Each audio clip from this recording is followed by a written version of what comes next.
예, 오늘 로마서 13번째 인과율 아웃, 인과율 아웃. 예, 수요일 설교 내용이랑 좀 많이 겹치는데 다시 한번 좀 강조해서 말씀을 나눴으면 좋겠습니다. 지난주 말씀은 기억하시는지요? 우리 세상은 신자들을 단련하고 훈련하시는 용광로와 같은 곳이라고 말씀했습니다. 하나님이 창세전에 이미 택한 자들, 하나님이 창세전 이미 택하신 자들을 이 죽음과 같은 세상에 밀어넣어서 그들의 가지고 있는 그 의심의 껍데기들, 죄를 태우고 죽음을 경험케 하셔서 오직 하나님만이 나의 유일한 소망이 되심을 깨닫게 하시려고 하나님께서는 이 역사를 허락하셨다고 말씀드렸습니다. 우리는 하나님의 절대 의존적인 존재예요. 하나님을 떠나서는 살 수 없는 존재인데 우리는 여전히 하나님을 떠나서 살 수 있다라고 생각하며 살거든요. 그럴 수 있는 이유가 우리가 프로그램으로 로봇으로 창조되지 아니하고 우리가 하나님의 형상, 죄도 선도 선택할 수 있는 완전한 인간으로 지음을 받았기 때문에 하나님께서는 그럼에도 불구하고 우리가 하나님을 선택할 수밖에 없는 그런 과정을 지금도 우리 하나님께서, 우리 성령 하나님께서 그것을 위하여 사람을 살리고 회복하고 영을 구원하시기 위하여 지금도 우리 가운데서 역사하고 계신 줄로 믿습니다. 소위 우리가 죄라고 얘기하는 것은 영어로 뭡니까? 영어로 sin이죠. sin. S-I-N. 가운데 어떤 스펠링이죠? I죠. 그래서 I-centeredness라고 해가지고 자기 중심성의 죄라고 하는 거예요. 성경에서 말하는 죄는 내가 도덕적으로 윤리적으로 짓는 죄가 아니라 내가 주인 되는 것이 죄예요. 내가 중심이 되고자 하는 것이 죄인 거예요. 내가 대장 노릇하려고 하는 것이 죄인 것입니다. 이처럼 모든 인생은요, 믿는 자든 믿지 아니하는 자든 또 하나님이 택한 사람이든 택하지 않은 사람이든 막론하고 하나님의 진노에서 자유로운 인생은 단 한 사람도 없다는 것입니다. 그것이 바로 이 1장의 내용인 것입니다. 그런 문맥에서 2장이 시작되는 것입니다. 그러므로 라고 시작하고 있죠. 우리 1절에 그러므로 누구든지 행위로 의로울 자가 없는 거예요. 1장의 내용을 바탕으로 그러므로는 어떤 동사예요? 어떤 접속사입니까? 앞에 내용들을 전부 다 결론적으로 이렇게 얘기해주는 그런 단어 아닙니까? 그러므로 우리 가운데 행위로 의로울 자가 하나도 없다. 그런데 어떻게 남 판단하냐 너희가 어떻게 남 판단할 수 있느냐? 너도 죄인이고 같은 죄를 범하면서도 어떻게 이웃을 정죄할 수 있어? 라고 얘기하는 거죠. 우리 한결이가 종종 한 소리를 잡습니다. 그럼 제가 잡을 때 잘 못하고 좀 잘못하는 일들에 대해서 우리 한결이가 이제 지적을 해요. 때로는 고맙기도 하고 나의 수고를 덜어줘서 고맙기도 하지만 제가 그것에 대해서 박수치지 않아요. 왜요? 그 비슷한 일을 한결이도 하고 있거든요. 그래서 너나 잘해 이렇게 얘기할 때도 있죠. 하나님도 마찬가지예요. 하나님께도 마찬가지입니다. 이렇게 하나님 앞에서 의롭다 할 육체가 아무도 없는데 그런데 사람들이 자꾸 판단하는 거예요. 뭐가 의로운지. 오늘 본문은요, 사람들에게서 많이 오해받아요. 하나님께서 특별히 6절을 보시면은 하나님은 행한 대로, 각 사람의 행한 대로 보호해 주신다고 얘기를 하는 거예요. 아, 그러면 우리가 착한 일을 하면 착한 일의 결과가 상이 있겠구나. 악한 일을 하면 악한 일의 벌이 있겠구나. 이렇게 생각하는데 그게 아니란 말이에요. 오늘 본문을 이해할 때는 문맥을 따라 이해를 해야 돼요. 자, 먼저는 1장의 내용이 바로 하나님의 은혜만을 얘기하잖아요. 하나님의 의가 나타나서 시작하신 믿음. 이제 하나님이 이 진노와 이 역사를 통하여서 완성하실 이 믿음. 하나님만이 하시는 일인데 여기에 사람이 등장하지 않잖아요. 사람의 가능성을 얘기하지 않잖아요. 그런데 어떻게 이 본문을 사람의 가능성으로 이해할 수가 있습니까? 사람의 가능성으로 너희가 보응받는다는 얘기가 아니에요. 더 나아가서 오늘 본문의 11절을 보시면 11절을 보시면요. 이는 하나님께서 외모로 사람을 취하지 아니하심이라 이렇게 얘기하잖아요. 이 1절과 10절 사이에 있는 내용이 뭐라는 거예요? 하나님께서는 이 외모로 하지 않는다는 거예요. 사람의 겉모습으로 하지 않는다는 거예요. 우리의 행위가 원인이 되는 게 아니라는 것입니다. 그렇다면 1절에서 10절에 나와 있는 하나님의 행위대로 갚아주신다는 것은 인과응보의 하나님을 말씀하는 게 아니라는 거예요. 원인과 결과의 하나님으로 보면 안 된다는 거예요. 하나님의 관점에서는 100가지의 율법이 있는데 그 중에 하나를 범합니다. 그럼 어떻게 성경은 말씀하고 있는지 아세요? 이 100가지 율법 중에 한 가지 율법을 어기면 율법 전부를 어긴 거라고 얘기하고 있어요. 우리 가운데 어떤 사람은 율법을 3개밖에 못 지켜. 선한 일을 3가지 정도밖에 못하고 나머지 97개는 형편없이 사는 거예요. 형편없이. 그런데 99개를 지키는 그 율법을 지키는 사람 눈에는 얼마나 한심합니까? 저 죄인, 너 그러니까 지옥 가는 거야. 너 그러니까 그렇게 형편없이 사는 거야 라고 말하는 거죠. 그 사람 눈에는. 그런데 하나님 눈에는 어떻다는 거예요? 어떻다는 거예요? 하나 어긴 놈이나 97개를 어긴 놈이나 똑같이 죽일 놈이라는 거예요. 하나님 앞에서는 이 죽음에서 벗어날 사람이 아무도 없다라고 얘기하는 것입니다. 야고보서 2장 10절입니다. 누구든지 온 율법을 지키다가 그 하나를 범하면 모두 범한 자가 된다. 예. 이거는 유대인들이 하는 얘기예요. 유대인들이. 야고보가 너희가 그렇게 말하고 있지 않냐. 하나님도 그렇게 보고 있다. 사람이 살아서 한두 가지 의를 가지고 남을 판단하는 것이 얼마나 어리석은가 하는 거예요. 얼마나 위험한 짓인가 하는 것입니다. 한결이가 자꾸 한결이 얘기해서 미안합니다. 내가 용돈 줄게요. 한결이가 사춘기에 이제 접어들어선 것 같습니다. 종종 짜증내고 반항을 해요. 그러면 제가 한 번은 데려다가 큰 소리로 혼낸 적이 있습니다. 혼내고 나서 이제 돌아간 후에 우리 6살 막내딸이 괜히 내 옆에 와가지고 조심스럽게 웃으면서 아빠 난 안 그랬죠? 그러네. 안 그랬죠? 안 그러긴 뭘 안 그래요. 막내가 얼마나 정말 버릇없게 구는지 아세요? 예, 잘해주니까 머리 꼭대기까지 정말 올라오더라고요. 머리 꼭대기까지 진짜 밟고 올라가더라고요. 가만히 두니까. 또 전 딸에게도 뺨을 몇 대 맞았어요.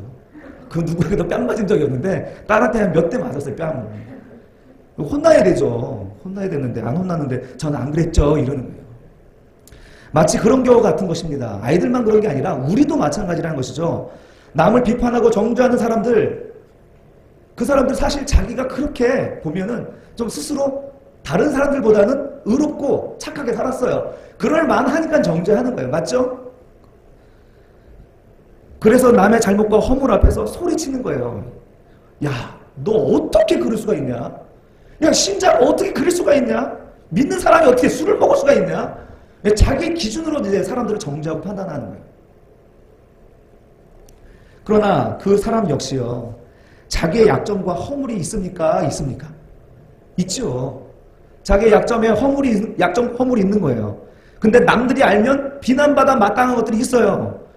본인이 더 잘 알고 있습니다. 그래서 그것을 더 감추려고 하고 숨기기 위해서 남들을 더 지적하는 거예요. 남들을 더 판단하고 비판하는 거예요. 그러면서 상대적인 반대 이익을 얻는 것이죠. 나는 그러지 않아라는 아주 암시적인 메시지를 던지는 것이죠. 그러다가 누구에겐가 걸리고 폭로되면 이게 얼마나 창피한 일입니까? 어떤 행동들을 하는지 아세요? 대체로 2가지로 나타나는데 하나는 별거 아닌 것으로 치부합니다. 별거 아닌 것으로 그냥 무시를 하는 거죠. 자, 남들이 했을 때는 죽일 놈처럼 달려들었는데 내가 하면 로맨스가 되는 거죠. 또 하나는 어떤 행동을 하냐면 화를 내고 분노를 터뜨리고 심한 경우에는 복수를 합니다. 복수. 그렇게 해서 죽임을 당한 분이 있죠. 예수님이에요. 예수님은 유대인들의 그 허물을 지적했어요. 유대인들이 어떤 사람들입니까? 하나님 말씀을 정말 600몇 가지 이렇게 세가지고 지키는 사람들이잖아요. 세세하게 하나님 말씀을 난 잘 지켜서 나는 의로운 사람이라고 생각하고 있는 사람들에게 그들의 율법의 의와 인과 율법의 정신을 잃어버리고 형식과 외형을 지키는 것에 대해서 지적을 하니까 사람들이 뭐래요? 분노하고 화가 나는 거예요. 자기의 그 속마음이 들키니까 화가 나고 죽이려고 드는 것입니다. 자기가 숨기고 싶었고 또 숨기는데 성공한 그 치부가 드러나니까 예수님을 죽이려고 한 것입니다. 여러분, 우리는 이처럼 그 누구도 행위로는요, 하나님 앞에서 의롭다라고 여김받을 육체는 아무도 없는 것입니다. 이 로마서 서두의 결말이 3장 20절에 나타나죠. 한번 같이 읽어봅시다. 시작. 그러므로 율법의 행위로 그의 앞에 의롭다 하심을 얻을 육체가 없나니 율법으로는 죄를 깨달음이라. 예. 아무 육체도 그 행위를 통하여서는 하나님 앞에서 의를 얻을 수 없습니다. 그러므로 그런 우리가 감히 누구를 판단하냐 이 말입니다. 너도 율법 어기잖아. 내가 만약 다른 이들을 네가 행위를 가지고 판단한다면 나도 네가 판단하는 그 기준을 따라 너의 행위를 판단할 거야. 예수님이 그 말씀하는 거예요. 사도 바울이 그 말씀을 하는 거예요. 6절의 말씀을 그렇게 이해해야 되는 것이죠. 하나님께서 각 사람에게 그 행한 대로 보응한다는 말을 그렇게 이해해야 되는 거예요. 하나님께서 우리가 선한 일을 하면 선한 일로 영생으로 보답해 주시는 건가로 이해하면 안 된다는 거예요. 우리가 사람들에게 판단하고 비판하고 하는 그 기준, 그 잣대를 가지고 계속 그렇게 하면 나도 그와 같이 그렇게 심판하겠다. 그렇게 행한 대로 보응해 주겠다. 이런 말씀입니다. 자, 이처럼 하나님은 각 사람의 행위대로 즉 불경건과 불의가 맺는 열매를 따라서 심판하실 것입니다. 그러나 7절 신자는 좀 달라요. 자, 7절 7절 한번 볼까요? 참고 선을 행하여 영광과 존귀와 썩지 아니함을 구하는 자에게는 영생을 하시고, 하나님께서 이제 칭찬하시고 영생을 주시는 일이 있다는 거예요. 어떤 상황에서 이 영생을 주시냐면 참고 선을 행하는 것인데, 누가 그 참고 선을 행하냐면 영광과 존귀와 썩지 아니함을 구하는 자가 선을 행할 수 있다는 겁니다. 영광이 뭡니까? 존귀가 누구에게 있습니까? 썩지 아니함을 당한 분이 누굽니까? 영광과 존귀와 썩지 아니함을 구하는 자, 바로 예수 그리스도를 구하는 자, 예수 그리스도께서 이 땅에서 은혜로 이루신 것을 구하는 자들이 바로 선을 행할 수 있고 그 선의 결과로 영생을 얻을 수 있다는 말입니다. 예수님이 이 땅에 은혜로 오셨어요. 은혜로 오시고 은혜로 사셨습니다. 그러나 이 땅에서 우리 인생의 인과율의 저주를 짊어지고 십자가에 죽어주심으로 우리에게 은혜를 주셨어요. 그 하나님, 그 예수님의 그 은혜를 구하는 자만이 하나님께서 선으로 하나, 둘 이렇게 카운트해 주신다는 거예요. 그 외에 사람들의 행위, 하나님과 전혀 예수 그리스도의 은혜가 아닌 자기의 의를 가지고 선을 행하고 구하는 자들은 하나도 하나님 앞에서 카운트되지 않는다는 겁니다. 8절도 마찬가지죠. 8절 보면은 그 반대예요. 오직 당을 지어 진리를 따르지 아니하고 불의를 따르는 자에게는 진노와 분노를 하신다. 누구에게 진노와 분노를 한다고요? 진리를 따르지 아니하는 거죠. 불의를 따르는 자. 자, 진리는 알레테이아, 바로 예수 그리스도, 진리 대신, 말씀 대신 예수님이에요. 그 예수를 따르지 아니하고 불의, 자기의 의를 따르는 자들에게는 하나님께서는 진노를 쏟아내겠다는 거예요. 그 행위를 하는 자들에게는. 이해되십니까? 우리는 열심히 하나님 믿고 선을 해가는데 하나님께서 그 위에 진노를 퍼부은다? 분노를 퍼부은다? 너무 황당하잖아요. 그래서 예수님께서 너희가 그 어두운 곳에 가서 슬피 울며 이를 갈미 있으리라. 왜 갑니까? 내가 이런 대접 받을 줄 몰랐다는 거잖아요. 그러니까 우리 신앙생활 정말 정신 차려서 해야 돼요. 종교생활 하면 안 되는 거예요.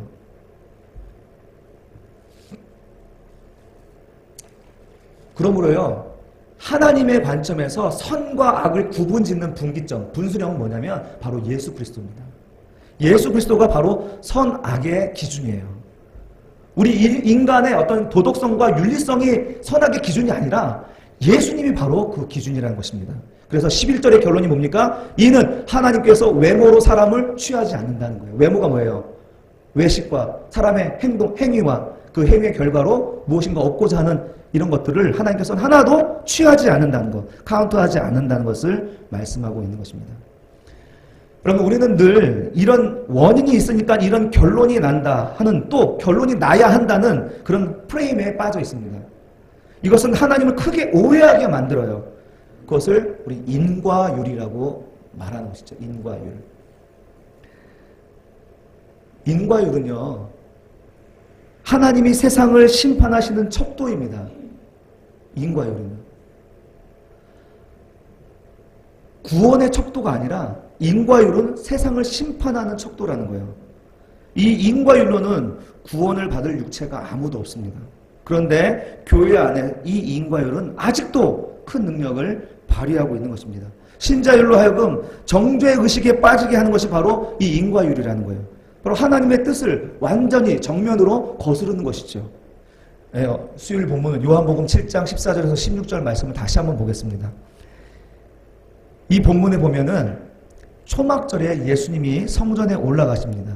예수님이 사람들에게 복음을 선포하여, 그런데 사람들이 이 예수님의 말씀의 가르침에 놀라요. 굉장히 놀랐는데 그 놀라움의 이유가 뭐냐면 그 내용이 아니라 이 사람이 어떻게 글을 알았지? 이 사람이 글을 알고 이 성경을 가르쳤지? 여기에 대해 놀라는 거예요. 이 사람들이 그렇게 놀라는 이유는 이스라엘 백성들의 언어가 히브리어지만 바벨론 70년 이 포로 생활하면서 바벨론 언어, 아람어가 그들의 국어처럼 쓰이고 있었거든요. 오직 랍비들만이 히브리어를 알고 있어서 그 히브리어를 가지고 성경을 가르칠 수 있었던 거죠. 일반 배우지 못한 사람들은 히브리어를 읽을 줄도 모르고 잘 이해할 수 없는 것이죠.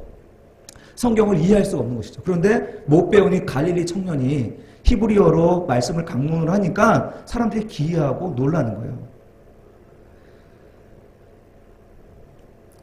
여러분, 예수님이 이 히브리어로 가르치는 게 본질이 아니잖아요. 예수님이 거기서 가르치는 것은 복음이 본질이잖아요. 그런데 사람들은 이 인과율에 갇혀 있는 거예요. 어떻게 그가 이것을 가르칠 수 있지? 무엇을 어떻게 했기 때문에 이렇게 가르쳤지 하는 이 인과율에 사로잡혀서 지금 예수님이 복음을 선포하는데 그것을 듣지 못하는 거예요. 하나님이신 예수께서 정말 이 세상 그 누구보다도 설교 잘하지 않았겠어요? 네?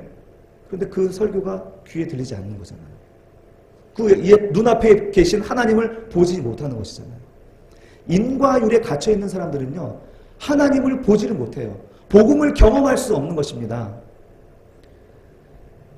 이 16절에서 예수께서 대답하시죠. 이르시되 내 교훈은 내 것이 아니다. 내가 배워서 한 게 아니다. 이런 거예요. 나를 보내신 이의 것이다.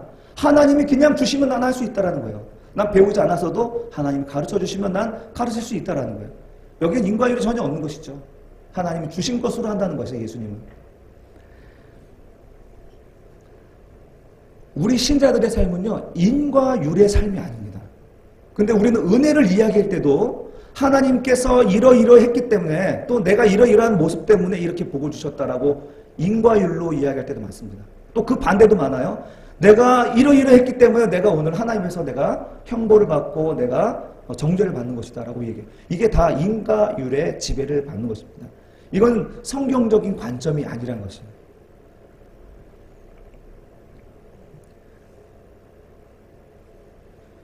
사도 바울은요, 이 인과율이 우리에게 있어서 하나님의 복음을 받아들이는 데 있어서 큰 장애가 된다는 사실을 알았습니다.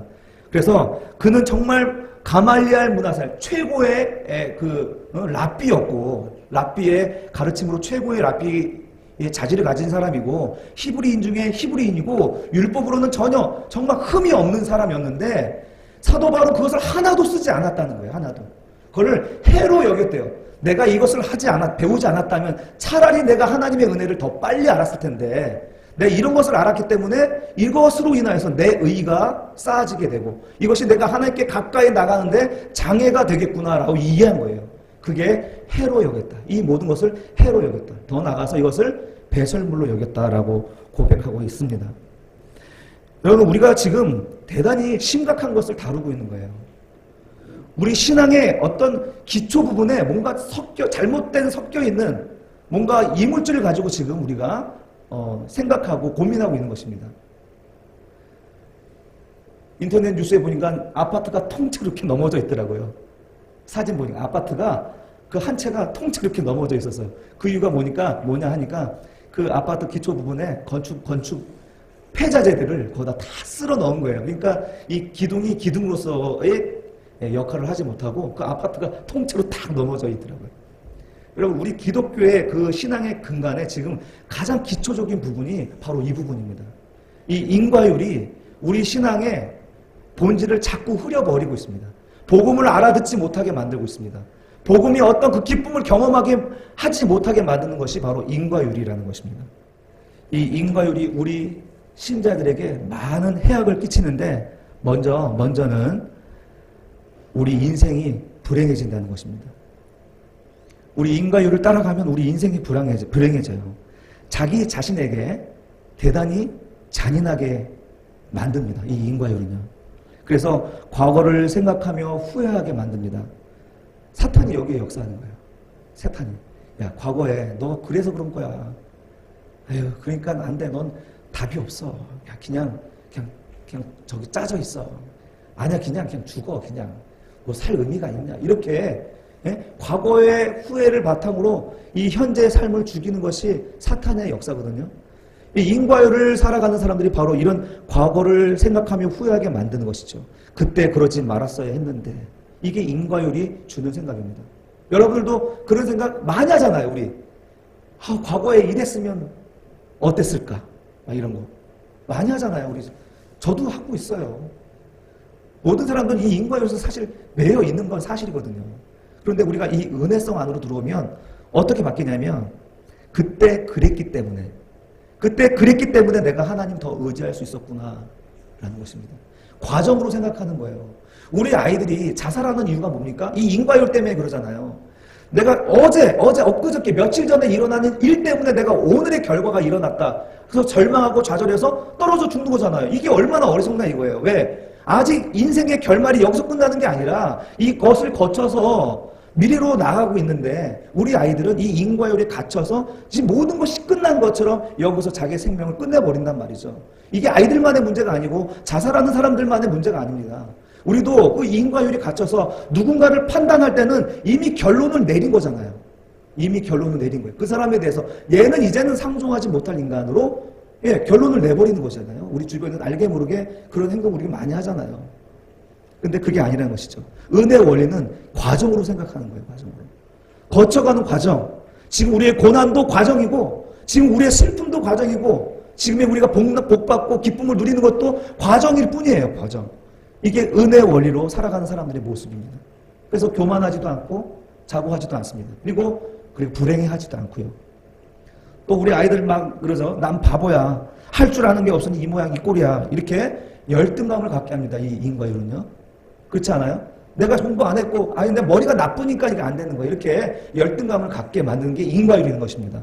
그러나 은혜의 원리는요.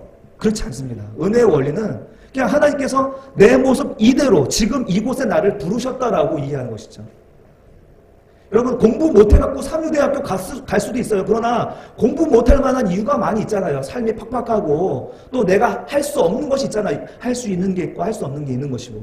그러나 삼류대학 갔어도 내가 공부를 못하고 내 인생이 진짜 쓰레기 같아서 내가 삼류대학교 간 게 아니라 하나님 거기에 나를 보내셨다는 것이 바로 은혜의 원리를 가지고 살아가는 신자의 삶이라는 것입니다. 그 반대로 이 인과율을 따르는 사람들은 대단히 교만합니다. 이것을 이루고 나면 이거 내가 이룬 거거든요. 내가. 그래서 이 정도 되니까 너 그러고 사는 거야. 나 때문에. 이렇게 교만을 떠는 것이죠. 또 그러면서 다른 사람들을 또 인과율로 적용해서 판단하고 비판합니다. 넌 늘 왜 그 모양이냐? 넌 그래서 안 되는 거야. 답이 없어 너 진짜. 이렇게. 여러분 이런 사람들이 이런 인과율을 따라가는 사람 그 자신은 행복할 수 있겠습니까? 또 이렇게 인과율에 갇혀있는 사람이 남을 행복하게 할 수 있습니까? 여러분 이게 세상입니다. 이게 세상. 서로가 서로를 향해 각자의 인과율이 있어요. 그것을 가지고 비판하고 지적하고 불평하는 삶이 바로 지옥이잖아요. 지옥.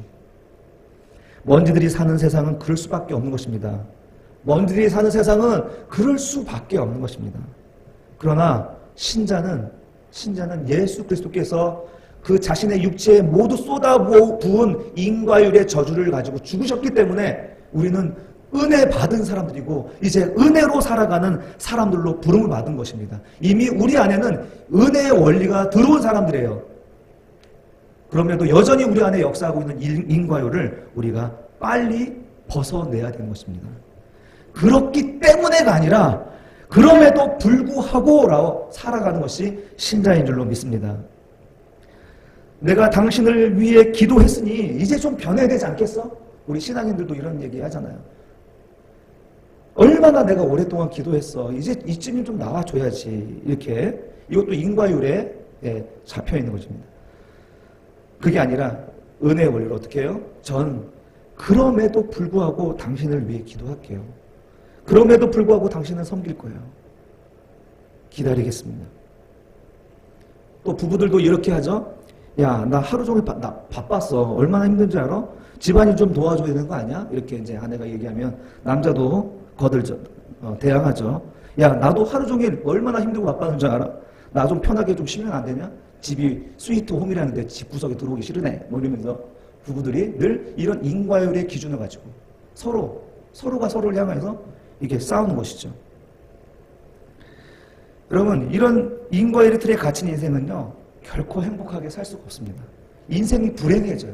그 결과가 아무리 풍요로운 물질과 건강과 여유가 있어도 그 삶은 지옥인 것입니다. 그런데 더 심각한 것은요, 영적으로 더 심각하다는 것입니다. 인과율은요, 은혜를 경험하지 못한다는 거예요.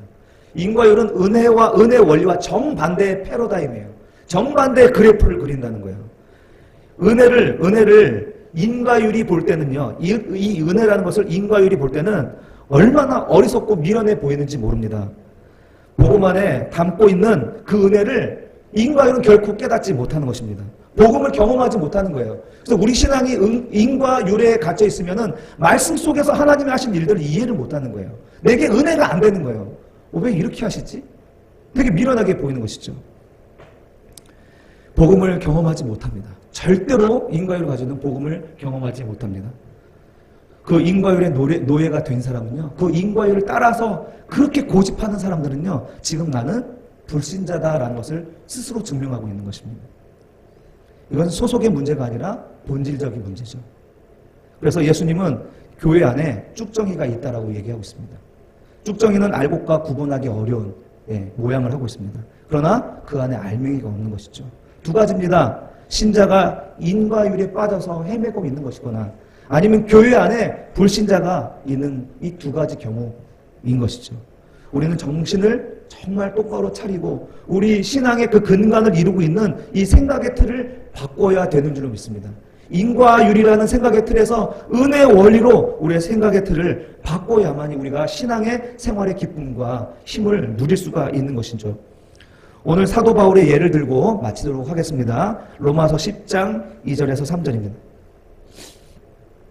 내가 증언하노니 그들이 하나님께 열심히 있으나 올바른 지식을 따른 것이 아니니라.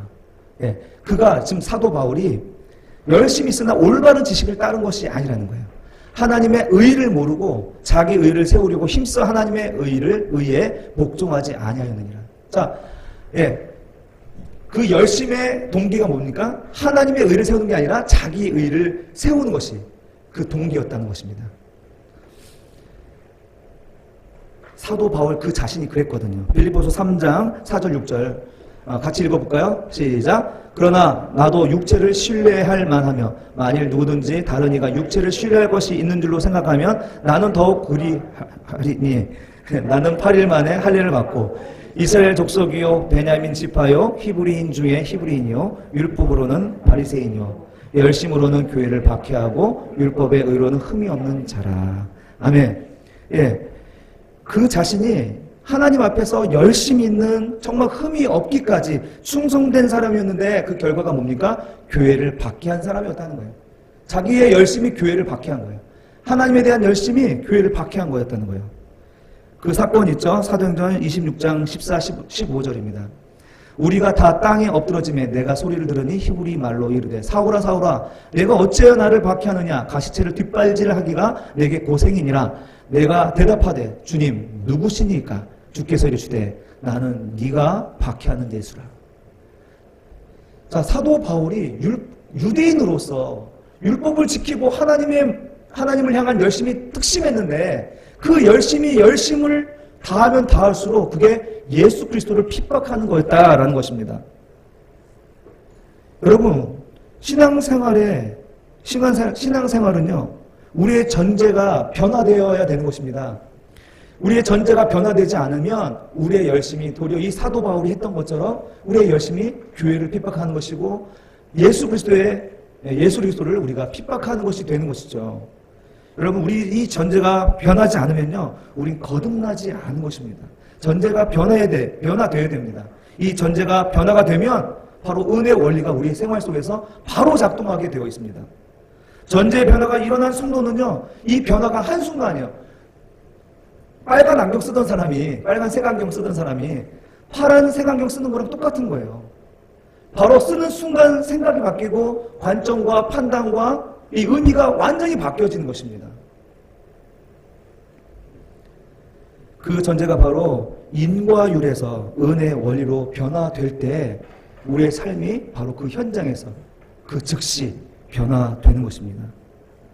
사랑하는 성도 여러분, 교회와 신자는 절대로 인과율을 따라가서는요, 의를 이룰 수 없습니다. 선을 행할 수 없습니다. 행복한 삶을 살 수가 없는 것입니다.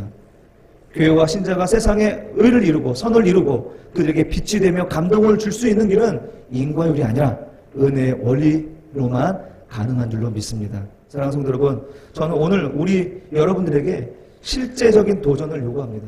우리 성경을, 하나님 말씀을 듣고 그제서 끝나는 게 아니라 우리의 삶 속에서 적용해내고 실천해내는 것이 저는 매우 중요하다고 생각합니다. 그래서 오늘 데모하듯이 피켓을 좀 들었습니다. 그래서 곳곳에다가 좀 붙였어요. 인과율 아웃, only 은혜, 이렇게. 여러분의 싱크대 앞이나 옷장 앞에다 이것을 붙여놓고, 그리고 여러분이 인과율로 사람들을 정죄하고 판단하려 할 때 그것을 보면서 다시 제자리로 돌아오면 정말 우리의 삶이 더 풍요로워지고 행복한 삶이 되지 않을까 싶습니다. 그래서 프린트를 해가지고 2장씩 파일에다가 넣어놨습니다. 큐티 책과 더불어서 한 장씩 가져가셔서 한번 해보세요. 하나님은 이스라엘 백성들을 가르칠 때 이름을 붙였어요. 이름을. 각종 이름을 붙이면서 그 이름에 딸린 에피소드를 기억하면서 하나님이 어떤 분이신가를, 또 우리에게 요구하는 것이 무엇인가를 가르치기를 기뻐하셨거든요. 우리도 그와 같이 우리의 삶의 자리에다가 그와 같이 하나님의 말씀이나 하나님이 요구하는 것들을 붙여놓고 우리의 삶의 변화를 추구해 보는 것이 어떨까, 이렇게 말씀드려봅니다. 이제 말씀을 마치고 기도하도록 하겠습니다. 합심해서 기도할게요. 하나님, 우리 안에 있는, 여전히 역사하고 있는 인과율로부터 우리를 자유케 하여 주옵소서. 이미 십자가 안에서 주님께서 해결하신 그 이름에도 불구하고 우리는 여전히 인과율에 갇혀 살고 있습니다. 하나님, 이것을 깨닫게 해주시사오니 나의 삶 속에서 인과율로 살아가는 것이 아니라 은혜의 원리로 살아갈 수 있는 저희들 되게 도와주옵소서. 함께 기도하겠습니다.